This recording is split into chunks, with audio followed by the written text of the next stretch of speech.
Brazil का एक शहर उसका जन्म महाराष्ट्र के गांव के एक कॉन्सेप्ट से हुआ। की कथा सोचने वाला बात है। क्या है? वो बना महाराष्ट्रियन कॉन्सेप्ट से। वो भी food concept. Food concept means खाने के साथ रिलेटेड। अच्छा अच्छा अच्छा अच्छा। Yes. कौन सा? एक दिन ब्राजील का एक अंधा सा कुआं सा गांव।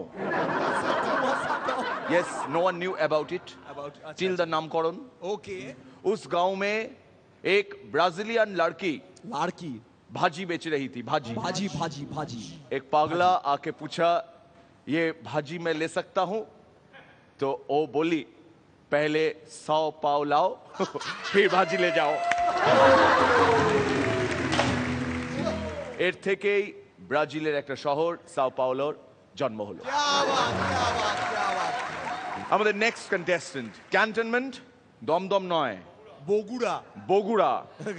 বগুড়া থেকে শাহজাদা শাহেদ।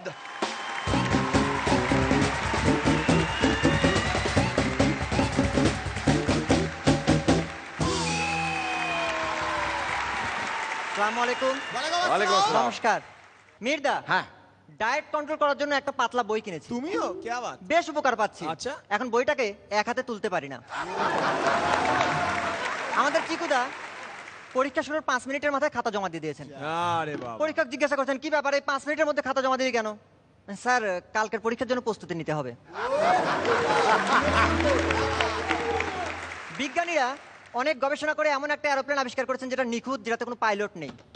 তো যাত্রীরা সেই বিমানে চড়েছেন। চড়ার পরে ককপিট থেকে আওয়াজ আসলো, এই বিমানটি একটি নিখুঁত বিমান, এতে কোনো যান্ত্রিক ত্রুটি নেই।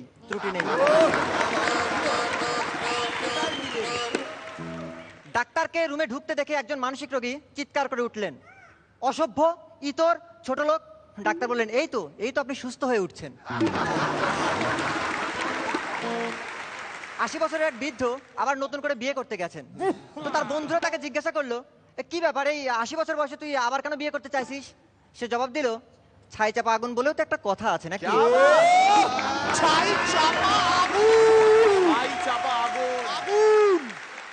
আমাদের বজ্জাতুন্নেসা দিদি তার বান্ধবীদের বলছেন, আমি বুঝতে পারি না কেন মেয়েরা তাদের স্বামীর দুর্নাম করে। আমার স্বামীও তো একটা অবদার্থ গাধা, কই আমি তো দুর্নাম করি না। হাত পা ভেঙে আমাদের মতলব চাচা গিয়েছেন হাসপাতালে। মতলব? তো ডাক্তার বলছেন, কি ব্যাপার মশাই, আপনি দেখলেন যে একজন মহিলা গাড়ি চালাচ্ছে, তারপর আপনি রাস্তা থেকে সরে গেলেন না কেন? আরে দূর মিয়া, আমি তো রাস্তায় ছিলাম না, আমি তো তখন মগে পানি নয় ঝোপের আড়ালে বসেছিলাম।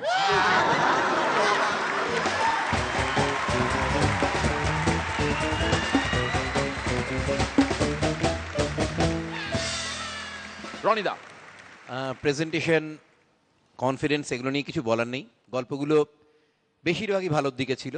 ওভারঅল ভালো performance. All the best. Srilekha, একটু মিক্সড লেগেছে আপনার পারফরমেন্স, একটু বোধহয় এনার্জিটা কম। অল দ্য বেস্ট, আরো ভালো হবে। Thank you. পরান্দা। শাহজাদা, বিশ্বের একটা বিরাট ফুটবল খেলায় সেখানে বিশ্ববিখ্যাত প্লেয়াররা খেলছে, পেনাল্টি কিক এবং অভ্যর্থ গোল হবে সারা বিশ্ব জানে। গোলকিপার স্টেডি, কিকটা করা হলো, বলটা সেভ করলো গোলকিপার, সারা বিশ্ব করতালি দিয়ে উঠল, অডিটোরিয়াম ফেটে পড়ল। 1 ঘন্টা ধরে সেই গোলকিপারকে নিয়ে সারা মাঠে ঘুরল, নাচল তারা। এই 1 ঘন্টা সেই গোলকিপার কোনো কথা বলেনি। 1 ঘন্টা বাদে যখন সবাই একটু ক্লান্ত, তখন সে গ্লাভসটা খুলে দেখলো 2টো গ্লাভস ভর্তি রক্ত, হাতটা ফেটে গিয়েছিল। সেই মুহূর্তে কাউকে জানতে দেয়নি, ওই আনন্দ বিতরণের মাঝখানে সে তার ব্যথাটাকে চেপে রেখে দিয়েছিল। আমি তোমার সর্বাঙ্গীন সাফল্য কামনা করি। All the best. By the way, Shahzada শাহেদের ওই গ্লাভস আছে, আর ওই গ্লাভসের ওপর লেখা শাহজাদার নিজের মায়ের নাম। এই মুহূর্তে এই যে আমরা শাহজাদার পারফরমেন্স দেখছি, শাহজাদার আম্মি হাসপাতালে ভর্তি, আইসিইউ। উনি অসুস্থ এবং ওনাকে দেখতে যাওয়ার জন্য অবভিয়াসলি শাহজাদা সাংঘাতিক রকমের আকুল।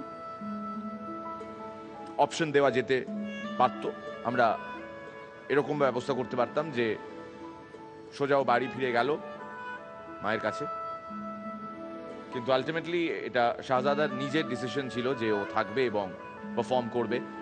আপনাদের একদম শুরুতে বলেছিলাম যে আজ থেকে নতুন গ্রুপ সাজানো হয়েছে, নতুন একটি লিগের খেলা আজ থেকে শুরু হলো এবং এই নতুন গ্রুপে অবভিয়াসলি আগের দুটো গ্রুপের কন্টেস্টেন্টদের আমরা মিক্স এন্ড ম্যাচ করাচ্ছি। সেই কারণে শাহজাদা আজকে পারফর্ম করছে এখানে। এর থেকে বেশি আর কিছু বলার আমার মনে হয় না কোনো প্রয়োজন আছে। তুমি এখানে এসো, যাও। রাতের তারা আমায় কি তুই বলতে পারিস, কোথায় আছে কেমন আছে মা? ওরে তারা, রাতের তারা, আমাকে জানিয়ে দিস।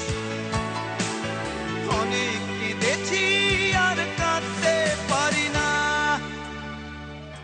শাহজাদা, আম্মির দ্রুত আরোগ্য কামনা করি আমরা সবাই।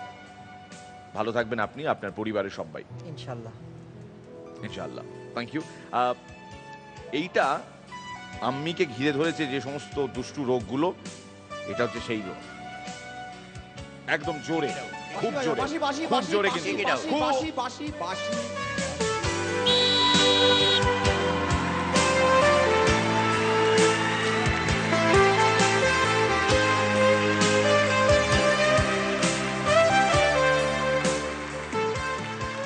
কঠিন পরিস্থিতিতে গোলের সামনে দাঁড়িয়ে যখন একজন ফুটবলার ভাবেন আমি স্কোর করব, সেখানে তার পায়ের জোরের থেকে বেশি কাজ করে তার মনের জোরটা।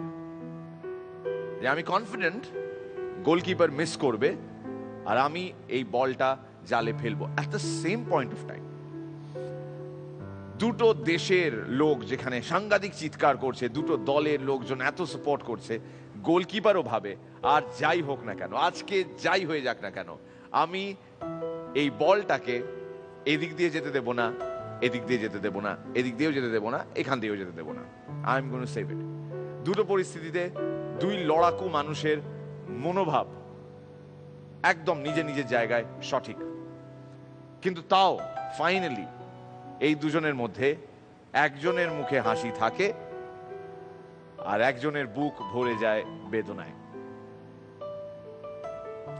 এই মিরাক্কেল আক্কেল চ্যালেঞ্জার 6-এ আলটিমেটলি একজনেরই হাতে উঠবে আরটিসি গ্রুপের তরফ থেকে 3 লক্ষ টাকার পুরস্কার। কিন্তু এতগুলো পারফর্মারদের দেখতে দেখতে কোথাও আপনার মনে হয়, আবারও বলছি, কোথাও আপনার মনে হয় যে এরা কেউই ওই আলটিমেটলি কে 3 লাখ টাকা পাবে এটা নিয়ে ভাবছে? টাকাটা খুবই সামান্য ব্যাপার। এখানে মানুষকে আনন্দ দিয়ে যাওয়ার কাজটা যারা করে তারা প্রত্যেক ম্যাচকেই, প্রত্যেক এপিসোডকেই ভাবে ফাইনাল, আর প্রত্যেক এপিসোডেই ওদের হাতে চ্যাম্পিয়ন্স ট্রফি ওঠে। টাকাটা অনেক পরে আসে। প্রত্যেকবার কোনো কঠিন পরিস্থিতির কথা যখন ভাবি তখন নিজেকে প্লেস করার চেষ্টা করি যে নিজে আমি যদি এই জায়গায় থাকতাম তাহলে কি আমি পারফর্ম করতে পারতাম। বিশ্বাস করুন, একটা চেক বক্স বানানো হয়েছে আমার মনে, আমার মাথার ভেতর। এটা হলে কি আমি পারফর্ম করতে পারতাম, ওটা হলে কি আমি পারফর্ম করতে পারতাম, কোনোটাতেও টিক দিতে পারি না, প্রত্যেকটাতেই ক্রস হয়ে যায়।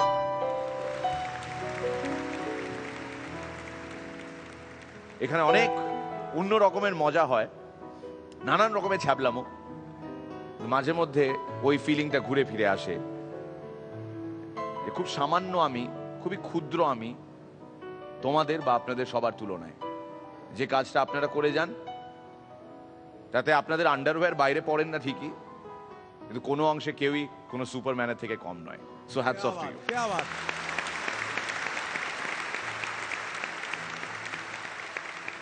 खुदी को कर बुलंद इतना कि खुदा हर तकदीर से पहले पूछे, खुदी को कर बुलंद इतना कि खुदा हर तकदीर से पहले पूछे कि बता तेरी रजा क्या है। खुदी को कर बुलंद इतना कि हर तकदीर से पहले खुदा बंदे से खुद पूछे, बता तेरी रजा क्या है।